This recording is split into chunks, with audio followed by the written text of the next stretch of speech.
వాతావరణ శాఖ ఇప్పుడే ఒక పెద్ద రిపోర్ట్ని అయితే విడుదల చేసింది. ఉపరితల ద్రోణి ప్రభావంతో రాబోయే 3 రోజుల పాటు భారీ వర్షాలు కురనున్నట్లు ఏపీ మరియు తెలంగాణ రాష్ట్ర వ్యాప్తంగా ఉంటాయని వాతావరణ శాఖ తెలిపింది. ఇక పూర్తి వివరాల్లోకి వెళదాం. ఎవడైనా ఇస్తే లైక్ చేయండి, వెంటనే ఛానల్ని సబ్స్క్రైబ్ చేసుకోండి. అలర్ట్ 3 రోజుల పాటు వర్షాలు.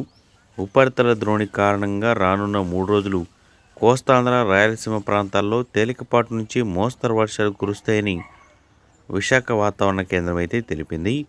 ఉరుములు మెరుపులతో పాటు పిడుగులు కూడా పడే అవకాశం ఉందని హెచ్చరించింది. ఇవాళ అల్లూరి సీతారామరాజు, తూర్పుగోదావరి, కర్నూలు, నంద్యాల, వైఎస్ఆర్ కడప, అన్నమయ్య, చిత్తూరు జిల్లాల్లో వర్షాలు పడతాయని పేర్కొనింది. ఇక రేపు ప్రకాశం, అనంతపురం, శ్రీ సత్యసాయి, వైఎస్ఆర్, అన్నమయ్య, చిత్తూరు జిల్లాల్లో వర్షాలు కురిసే అవకాశం ఉందని వాతావరణ శాఖ అయితే తెలిపింది.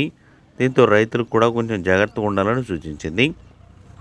ఇక తెలంగాణ రాష్ట్ర వ్యాప్తంగా చూస్తే రేపు ఈ జిల్లాల్లో వర్షాలు పడతాయని పేర్కొనింది.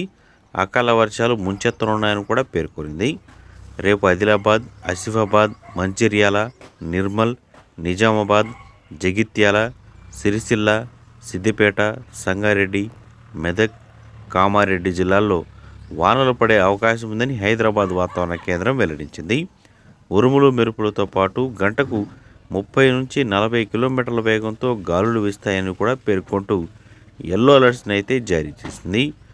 వాతావరణం చల్లబడడంతో పాటు కొంచెం ప్రజలు ఎండల తీవ్రత నుంచి ఉపశమనం పొందే అవకాశం కూడా ఉందని ఆశాభావాన్ని అయితే వ్యక్తం చేసింది. ఒకవేళ వర్షం